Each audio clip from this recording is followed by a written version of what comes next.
Leaders Edge, a weekly live interview show where we feature successful CEOs and professionals who are so kind to share their stories with us.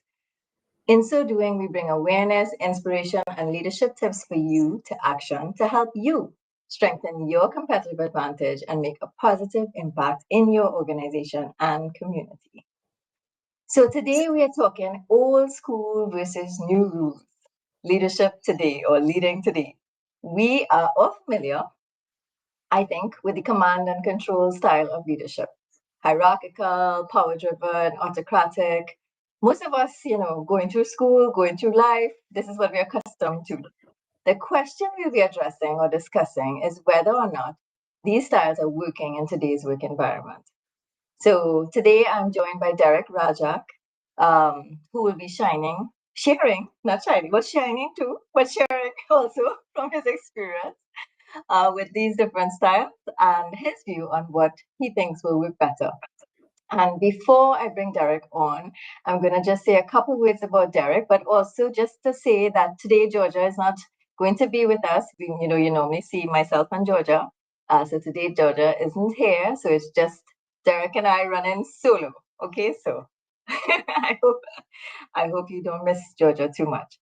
So Dereck is the CEO of, and Dereck, you can correct me if anywhere I'm saying the wrong thing, but you're the CEO currently of Caribbean Information and Credit Rating Services Limited, better known as CariCris. Um, you are highly experienced. Dereck is a highly experienced risk management professional with over 20 years in the financial services sector in the Caribbean. You're a proven leader, Dereck, with over 15 years in executive and senior leadership roles, leading teams of professionals with varying technical and cultural backgrounds across multiple territories. Dereck holds a BSc in Math, first class honors, oh my goodness, from the University of the West Indies, the Financial Risk Manager Professional Designation, as well as the Sustainability and Climate Risk Certification, both of which are from the Global Association of Risk Professionals. So Dereck, all of those things are really big words. Welcome to the Thank platform. you so much. Welcome to the Leaders Edge. Yeah, we're so happy to have you. I'm so happy to have you today. And Thank you guys for having me. yeah, it's great, right?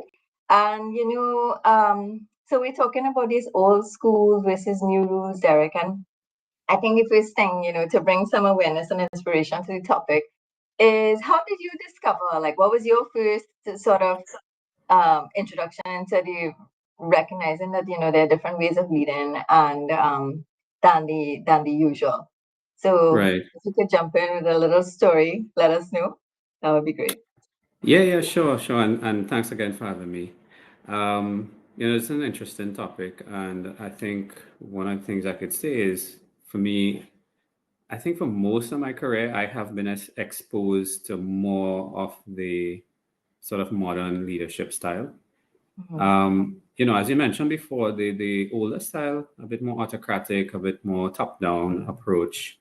Now, I have seen both, and as I said, I've experienced a bit of both, but mostly, I think most of the leaders I worked with kind of favored the more modern approach. Mhm. And just in my personal experience, the more modern approach, because it's more one of, I would say, inclusivity.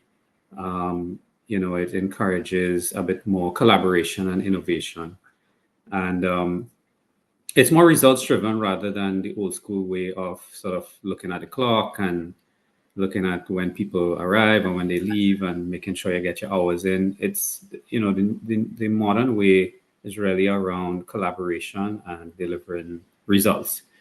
And, what stood out to me, I mean, as I said, I've been fortunate to have more modern leaders in my time. But what really, one of the things that stood out to me is when I was taking on a new role, Mhm. I met with the CEO, and he basically said to me, you run your department like if it's your own business, right? Like if it's your own little company. I don't need to be involved. We'll agree on the deliverables and what needs to be done, and you just run your shop as you see fit. Mhm.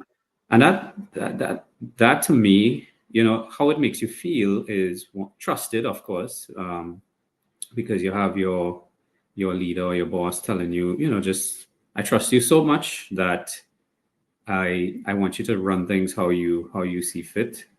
And also they're not going to get involved in your day to day, right? I mean, of course, you need to deliver your results, and you need to show them that you deserve that. So you need to prove yourself, and and again, because that trust and faith is shared with you and put in you, you kind of work very hard to make sure that you maintain it as well, right? Yeah.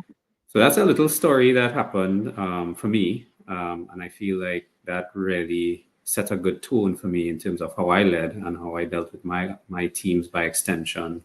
After that as well. Yeah. So, I mean, so many things can arise. So it feels like you were very encouraged and motivated because of the trust you felt that your CEO at the time had in you. And I suppose maybe haven't had the experience of the other kinds. So when you said you mostly had the modern type leadership, which you're describing as collaborative and so on.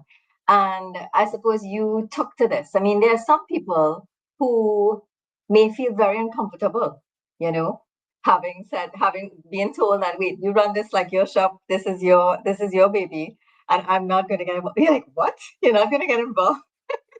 So it could be daunting. It could be daunting for some. I mean, I don't know if it's partly your personality or, as you said, because um, you felt very empowered, it seemed, by that approach.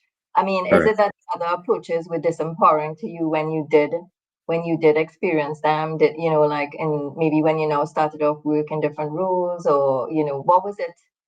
What was it that um, led you to sort of recognize that, yeah, being this collaborative, more hands-off leader is the way in which, Right.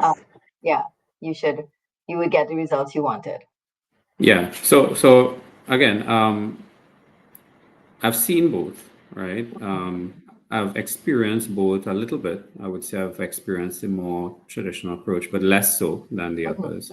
mhm, Um, and you're absolutely right. Even now, even today, not everyone likes this approach, right? Because remember, the more traditional approaches kind of like set the rules. It's more rules driven. It's like you set up you do A, B, and C, and that's what you do. yeah. Some people like that, right? Because it brings them a lot more structure, I guess.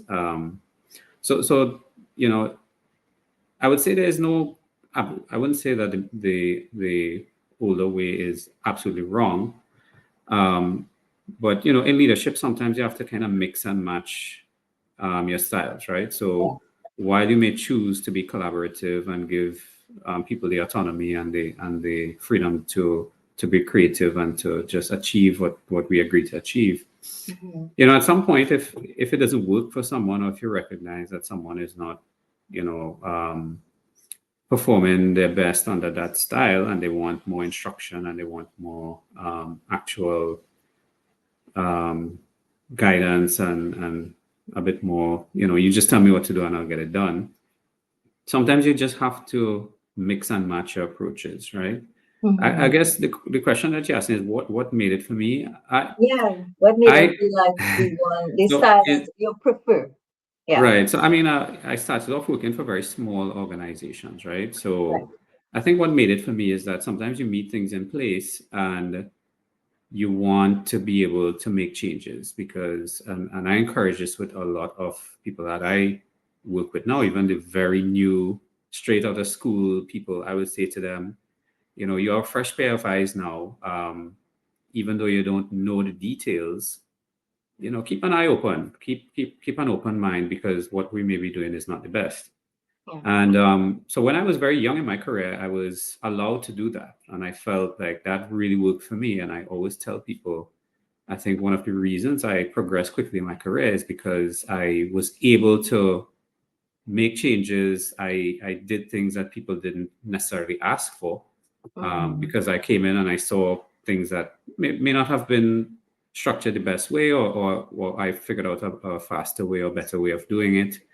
And remember, I'm in technical fields, right? So it's a Yeah. lot of models and things like that. So, I found different ways of doing things. The leadership that or the managers I work with at the time allowed me the ability to go in and play around and break things and fix things. Of course, you can't mess with your live work and your live models and files, but just that freedom to be able to make changes, to express your own creativity, I feel like that worked well for me. And I Right. feel like if I was in an environment where I was just told, look, don't touch anything, just use this, just do A, B, C every day, don't worry about it. If it needs to change, we'll figure out when that time is. I don't know if I would have really thrived in an environment like that, because I feel Yeah. like I feel like personally I developed quickly because I was able to be creative and to do things differently and was allowed the freedom to do so. So that's Yeah. why I'm a bit partial to that type of approach, I think. Yeah. Yeah.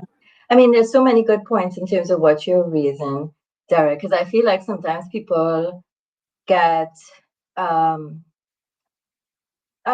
frustrated might be the wrong word, but get sort of stuck in this in a cycle, in a pattern at work, and they feel like they can't express or they don't have, as you said, the leeway to explore or try different things.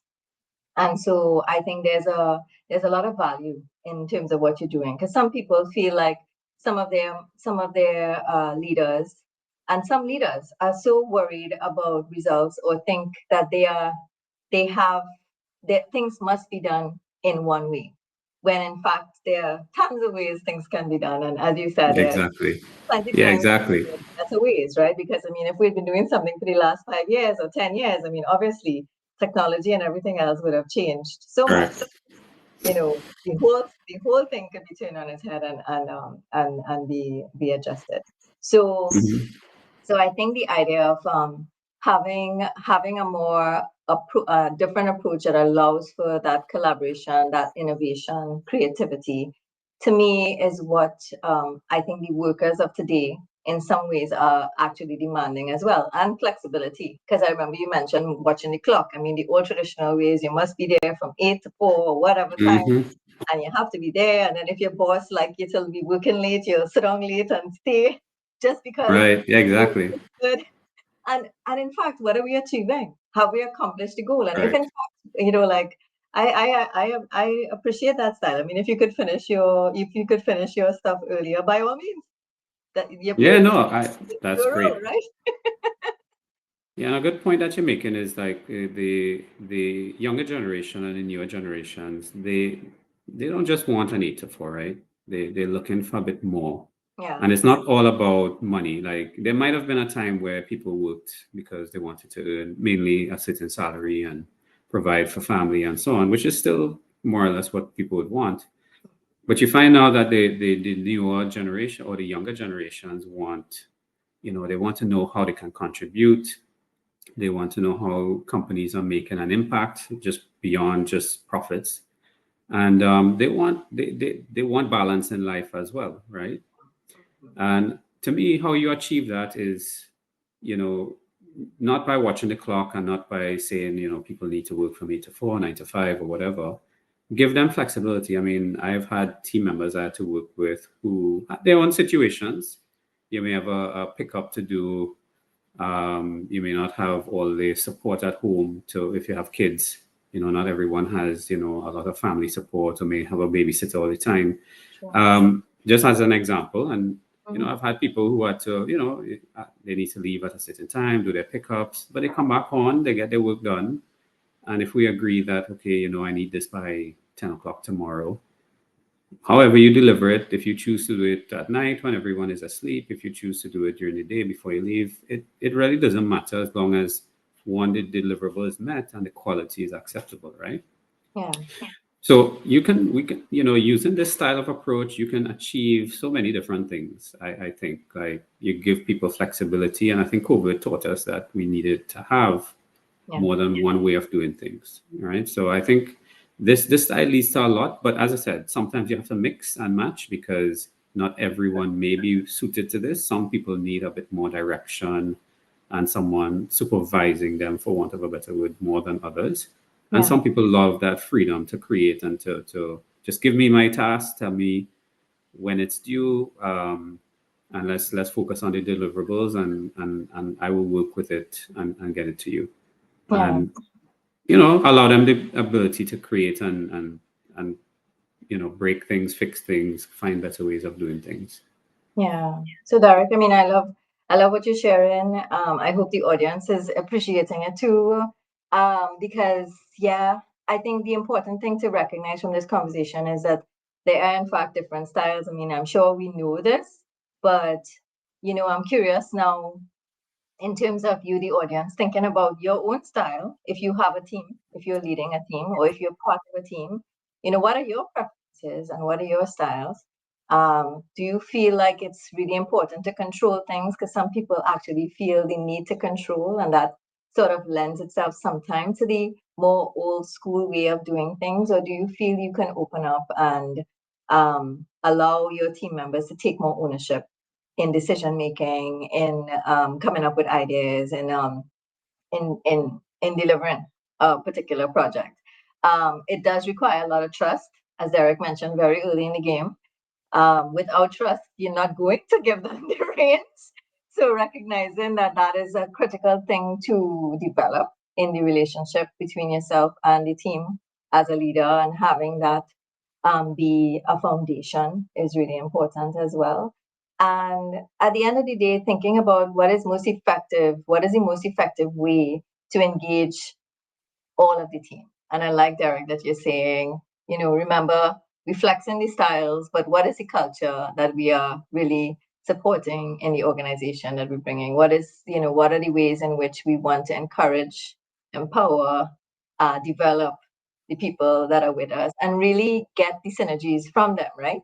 So that we are having the use of all the brains in the room, Correct. all the Yeah, brains. correct.